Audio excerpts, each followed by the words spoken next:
This is episode number 174 of the Middle Country Public Library podcast. Hello and welcome. I'm Sal DiVincenzo, joined as usual by my fabulous colleagues, Sara Fade. Hello. And Nicole Rambo. Hello. How are you ladies doing? Good. So we are just about at the precipice of summertime. Yes. And with summertime, many of us go to the beach. Yes. And Nicole, you're going to talk about some of that today. Yeah, I'm talking about some water safety. Are you beach people or pool people? I like the beach, but as far as water is concerned, I like pool water. Pool. Yes, I agree, Sarah. Okay. Beach is nice, but Right. for swimming, I like my pool. I like my water sanitized. Yeah. The beach water's clean. Like the ocean. Is it? Is it clean? Yeah. Nicole, where do fish go to the bathroom? Oh. Fine. Okay. Well. Yeah. I like if I can get myself on a boat, that would be number one. Okay. If I can have access to a boat, and then pool, and then beach. All right. That's cool. I don't like sand. Now, would you swim from the boat, like jump off? Okay. Mm-hmm. All right, cool. Did you know, a fun fact, 80% of sand is actually fish poop. Oh. That's what I'm saying, Sarah. Yeah, but the water's We're clean. here. The sand is dirty. So just don't eat the sand. Yeah.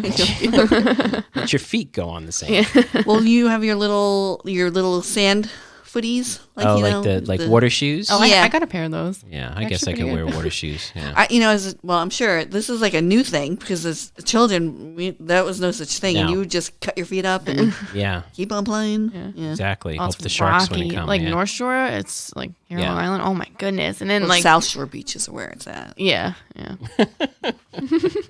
It's true though. It is true, I guess. Yeah, it's less rocky. Yeah. So let's take the water safety quiz to see how much you know about water safety. Okay. All right. I can tell you. Okay. The first question is: can you step or jump into water over your head? Definitely, if it's not too deep, not going to happen. So, how comfortable are you in the water? I think it's more of like how comfortable are you in the water. Oh, I Oh. see. I'm Yeah. not comfortable at all. If I can see the bottom, then I would. But Okay, if so I we're gonna can't- go. If it's not too deep. Yeah. I have to be able to breathe standing up Okay, so you're not gonna without have dying. Yeah. Well, that's if it's not too deep. So not too deep, you'll be able to stand up. Okay. Yeah. Okay, so can you return to the surface and float or tread water for 1 minute? No. Oh yeah.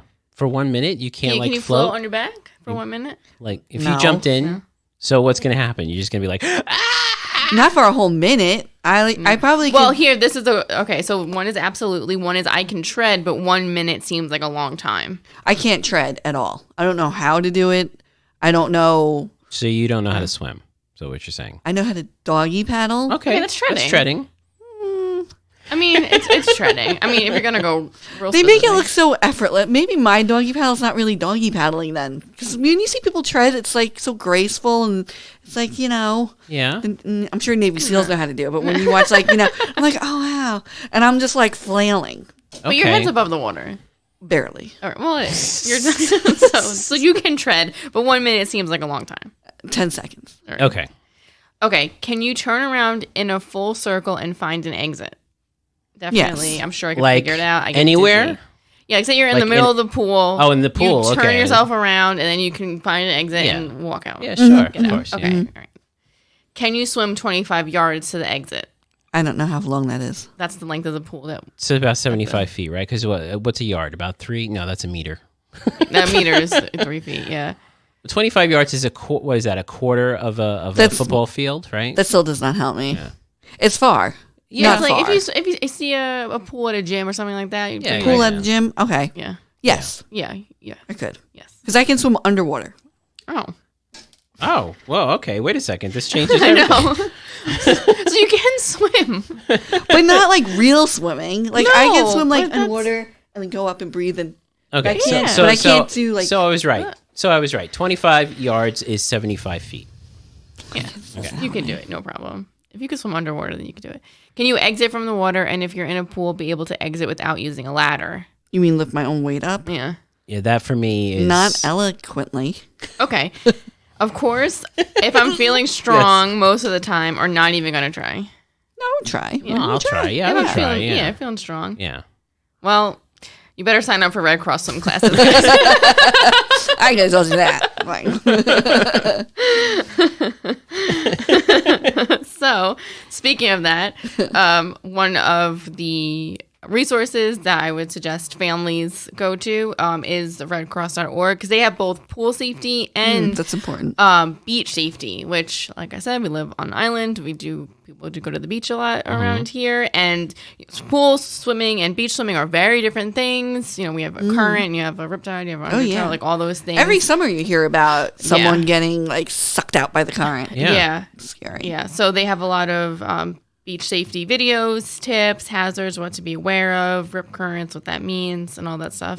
And then there's also poolsafely.gov, and this is obviously for pool safety. This has a ton of resources on here. Our very own, well, not our very own, but Lori Berkner, who we know and love at the library, has her own song on here about pool safety. Michael Phelps is on here. So they have a lot of resources for kids and adults on, parents and guardians on pool safety.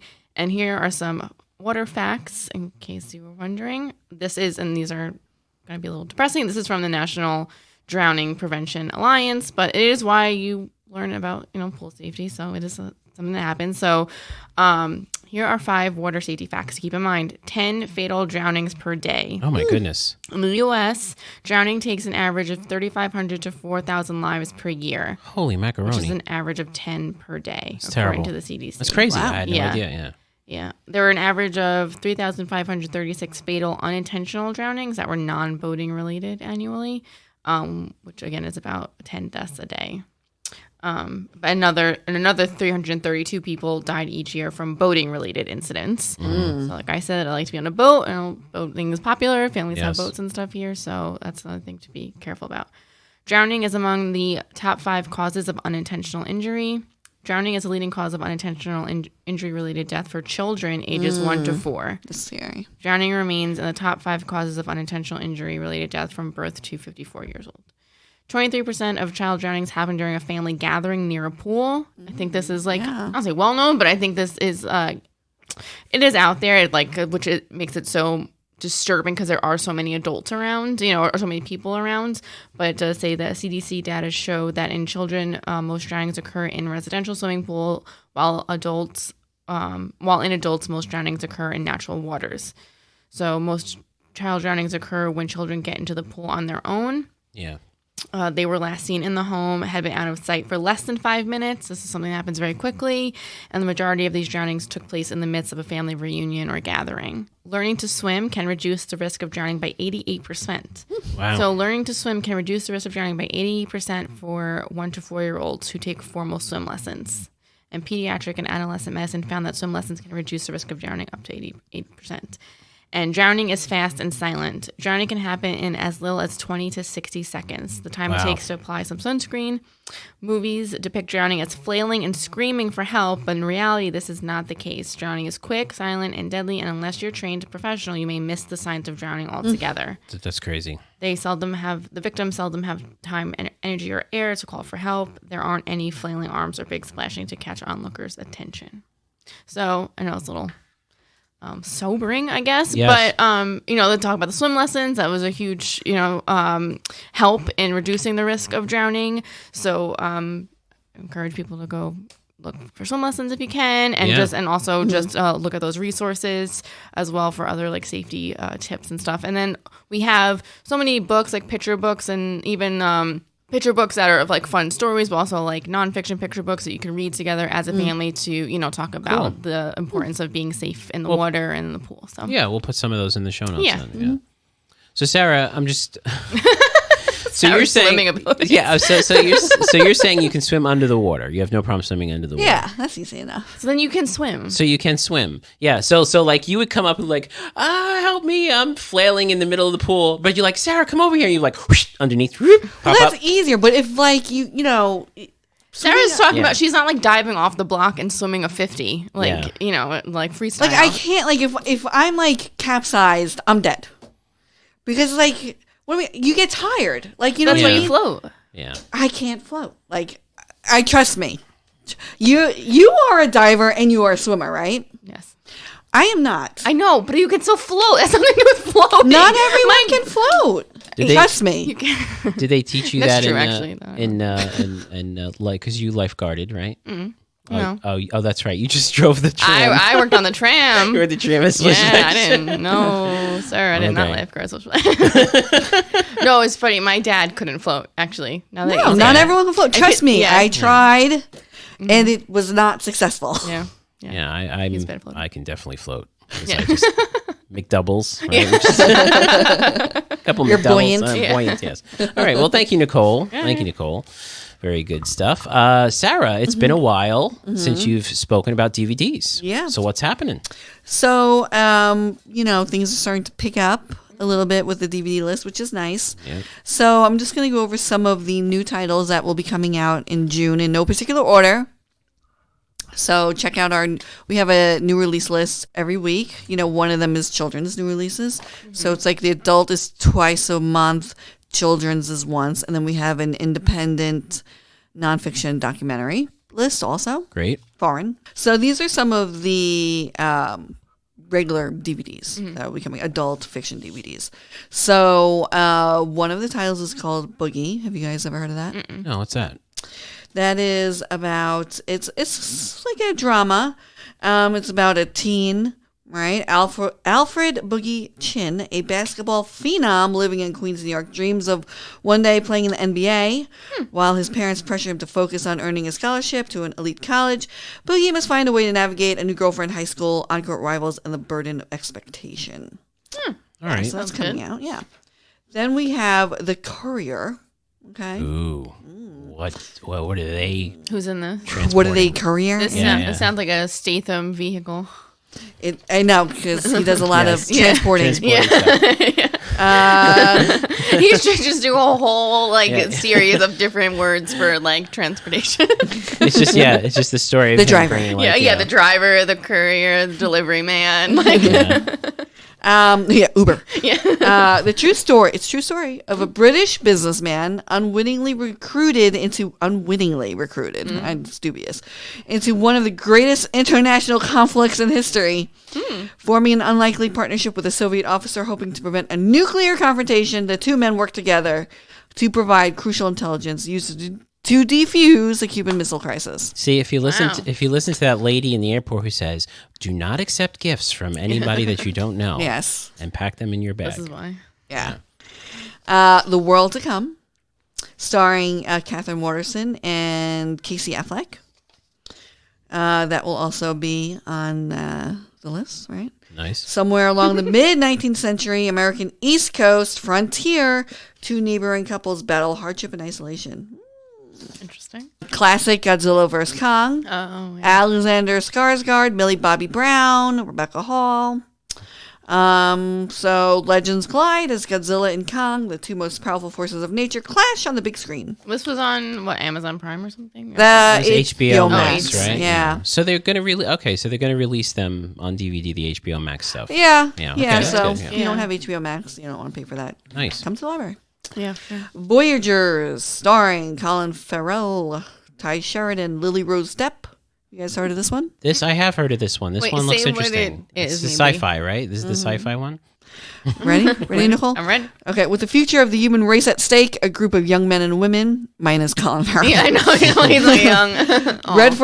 bred for intelligence and obedience, embark on an expedition to colonize a distant planet. But when they uncover disturbing secrets about the mission, they defy their training, so they're not that obedient, and begin to explore their most primitive natures. As life on the ship descends into chaos, they are consumed by fearless and insatiable hunger for power. Rated? Wow. What's it rated? That sounds like an R to me, but it is rated PG-13. Oh, okay. Okay. Not that lusty. Or yeah, I was gonna say yes. This is a good one. I know you guys heard of this. Nobody with Bob Odenkirk. Nope. No. What's this? Really? Well, they're saying this is like John Wick for the everyday man. So they're saying Bob Odenkirk, as we know, is Better Call Saul. Yes. Yeah. Is sort of like John Wickish.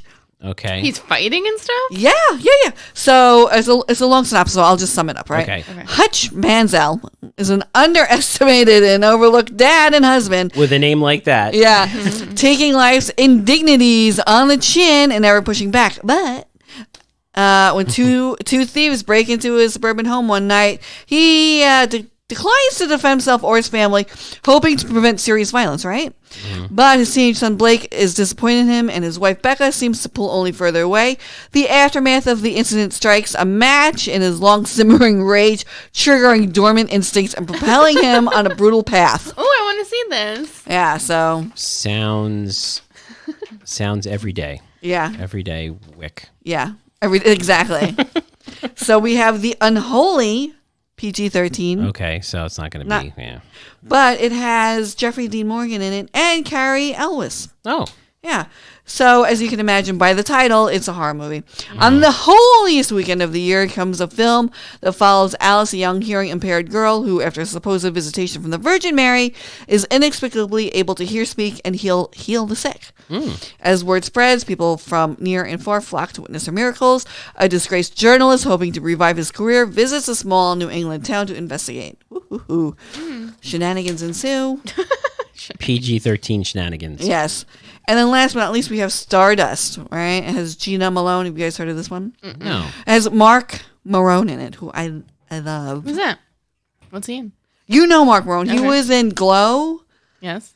Oh, Mark Maron. Yeah. Is it Mark Maron? Yeah. But you know, there is a Mark Marone who does the pet stuff on Channel 12. Oh, really?